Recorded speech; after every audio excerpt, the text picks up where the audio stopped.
My brother always needed me. He needed my help, and so I've always done my best to be there for him. Unfortunately, my family had trouble helping me, though I guess the problem was that they thought I needed help.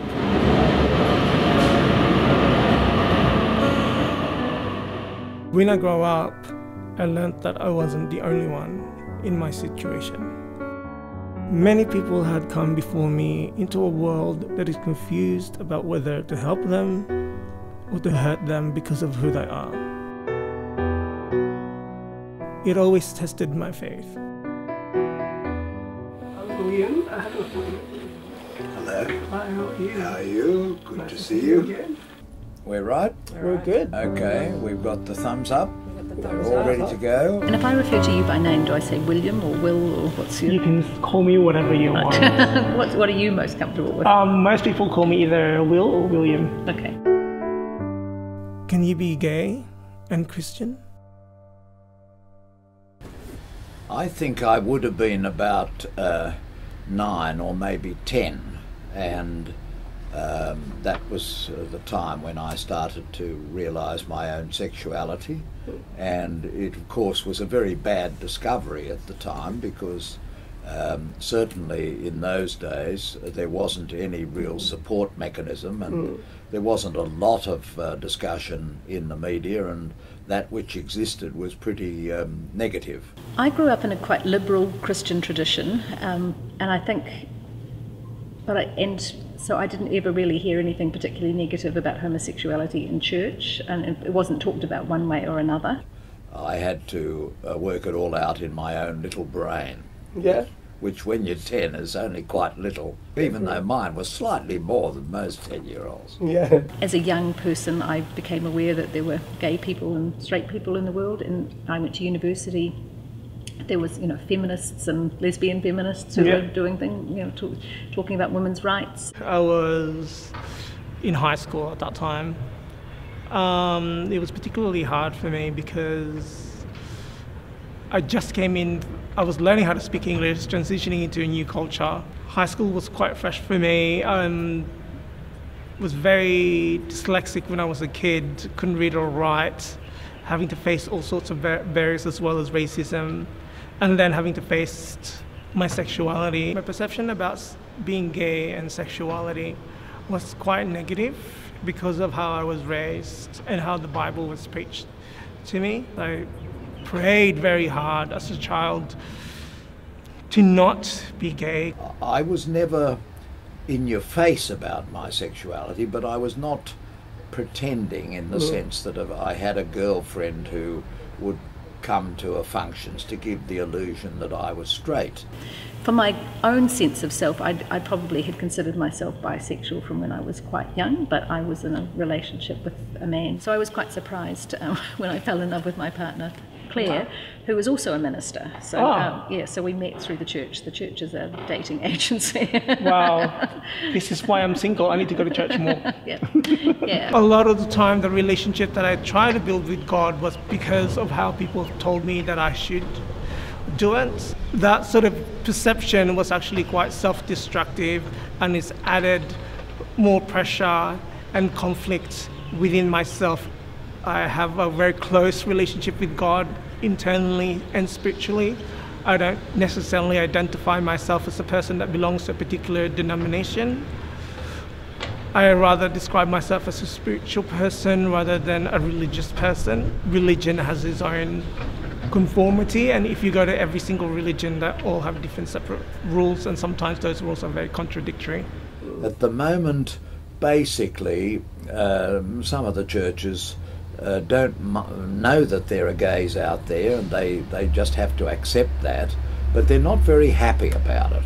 If you don't ever do anything, if you don't ever have a friend or a sexual friend, if you just pretend you are straight, then we'll put up with you. Yeah. Well, that is not on, and it is a formula for very severe mental problems. That cannot be morally right. No. And I think most people in a modern community like Australia now realise this.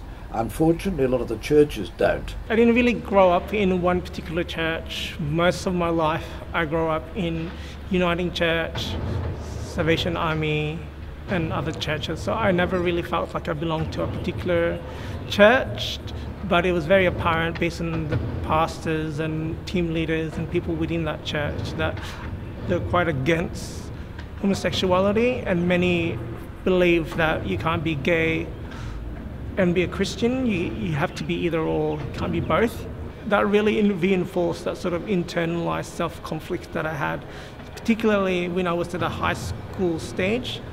And it became even more harder after high school when I became very, very depressed to an extent that I just wanted to end everything. Some of my family are open about it when I go to church, and they're quite open about it. Sometimes they even ask me the question, and when they do about my sexuality, I'm quite reluctant and reserved in answering that question. I think my family had no kind of not a huge sort of issue with gay people, but I think it was still a bit of a shock to find that, for my parents, that their daughter was a lesbian. And so it took them a wee bit of time to get used to it, but they began to love and care for my partner Claire, and she is a truly wonderful person, and so they, I think any difficulty they had was overcome fairly quickly. I felt very sure in my sense that, God loved me, and that Claire and my relationship was a God-blessed relationship, and it was good for us and good for our being ministers. We're both enriched by it. Well, I've stuck in the church because I remember my time growing up. It was a church that wasn't obsessed about my body parts, wasn't obsessed about where I was putting them. I'm not conscious that my church was antagonistic to gays. I don't think it was ever mentioned. Really? It was certainly not a big deal. My religious upbringing concentrated on what is really important about the Christian religion, which is love, not hate. To love one another, to forgive your enemies, to embrace different people of different backgrounds to yourself, and to resist oppression. We have to stand up against tyranny of any kind. We have to stand up against oppression, and this was a wonderful lesson to learn in church. The thing about the Bible is that you can choose to preach it in a positive way, or you can choose to preach it in a negative way. And I guess some people are driven by their emotions rather than logic, therefore they tend to put in more of their personal beliefs rather than what God really truly is. If you find a Bible in English that's got the word homosexual in it, it's a bad translation, because there simply was no equivalent word. People think that the Bible is kind of massively full of anti-gay stuff, but Which it's is not. not. No, True. They're not about long-term, loving, committed relationships between people of the same sex. They simply don't address that. It was really at university rather than at school. I learned about the laws that existed based upon views of the Christian doctrine and scripture, mainly Old Testament scripture, that those laws were hostile to gay people. The fact is, we exist. So churches and others have got to get real about it and not continue to defy the science. Anything that is based upon mythology and demons rattling around in people's brains is not a good way to go. But facing up to reality and to science and to the truth is the way to build a good and strong and kind society. That message came along at about the time that I learned of the research that had been done by Dr. Alfred Kinsey. I learned as a result of his reports that I was far from alone, that there was a proportion of human beings that were homosexual, same-sex attracted, and therefore that helped me, because in my little brain at that time I worked out that this was just a variation of nature and not allowed to become a big deal. But there were people in society who were trying to make it a big deal, and I knew they were just a nuisance and they had to be dealt with. But it didn't disturb my inner being, because I knew what Dr. Kinsey was discovering, and I knew science would always trump ignorant beliefs.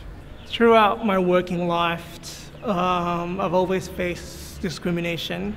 Surprisingly, working in retail was one of them. I had people, one of my staff, for example, she's from a particular country, and she made a hand gesture that in her country, people like myself will have their neck cut off for being gay.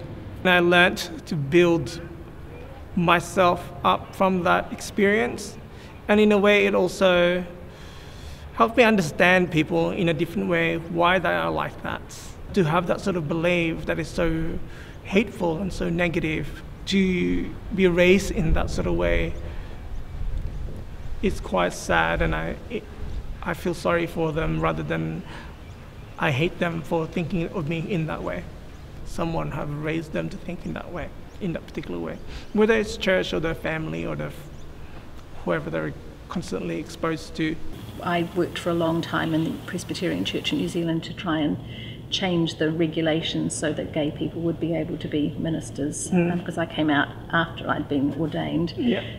They didn't try and get rid of me, but they were making it very difficult for other people to become ministers. So that was a huge amount of struggle and stress, and some of those sort of national church assemblies were pretty awful. And, Wow. I heard people say some pretty awful things.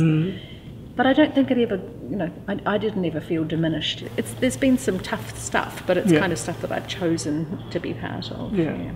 My partner, Johan, who had come along by that stage, I met him in 1969. My career was pretty well advanced by the time we put our relationship in Who's Who. And I don't think my sexuality had an unduly negative effect on my career.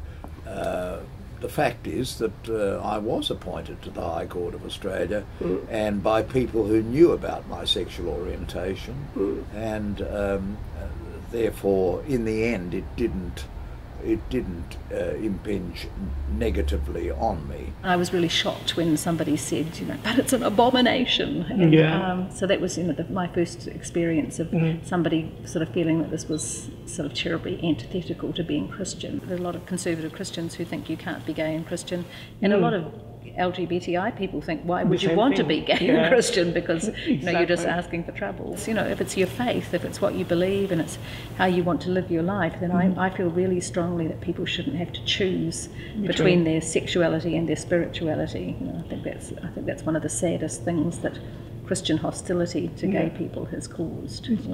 This rubbish that people say about hate the sin, and We love the person, but not. But we hate the sin. It's such an indirect discrimination. Yeah, well, it's rubbish, and it's not biblical. You can't find a Bible verse that says that. That's it, exactly. Yeah, and I think it really is.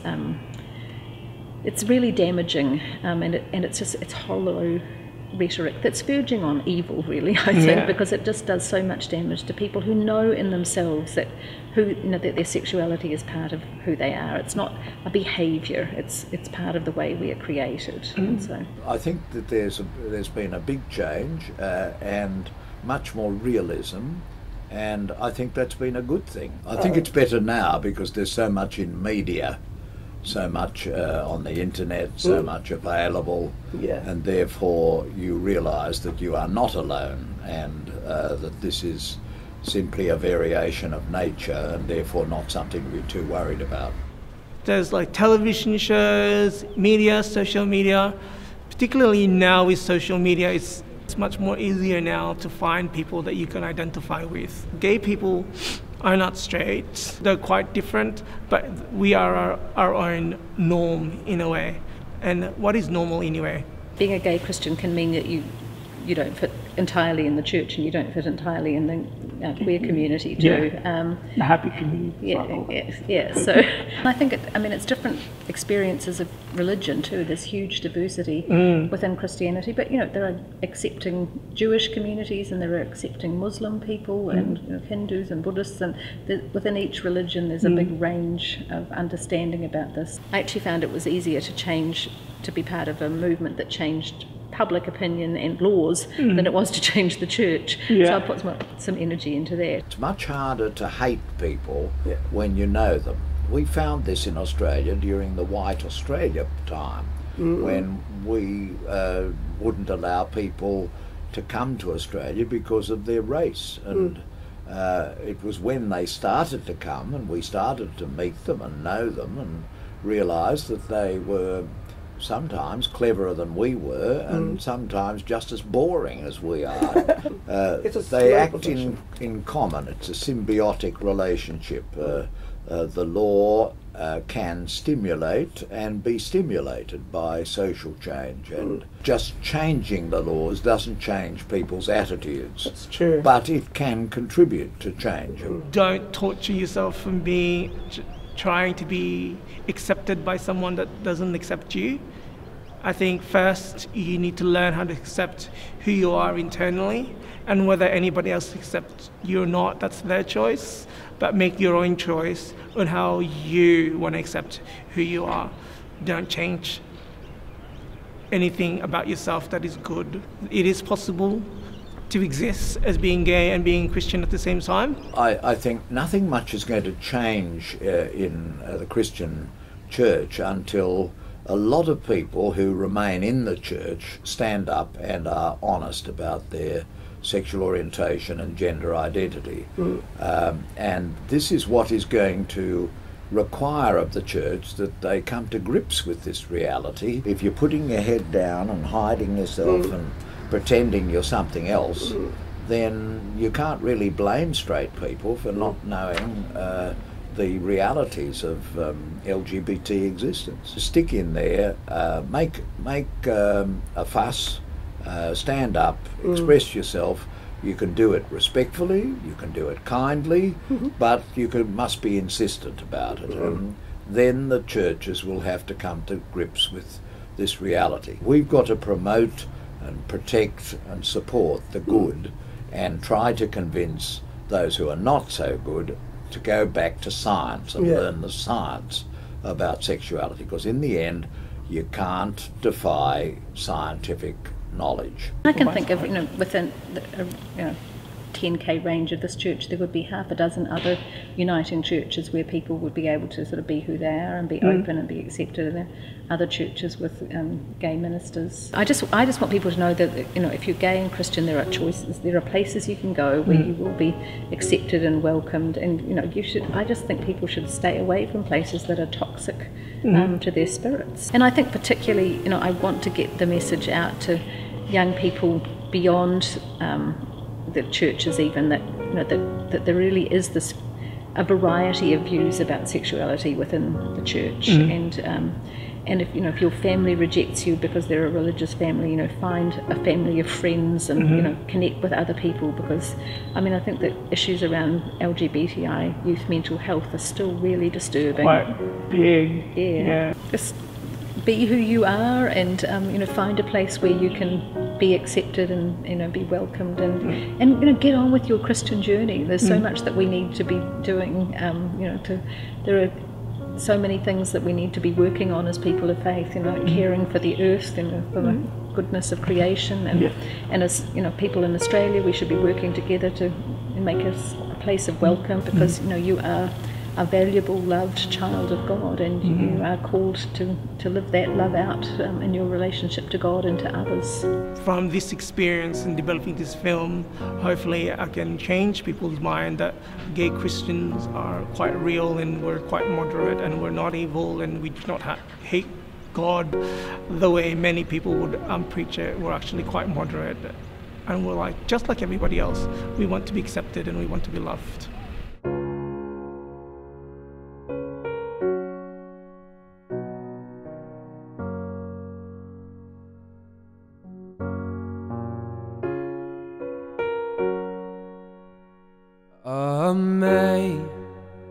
Amazing grace, how sweet the sound that saved a wretch like me.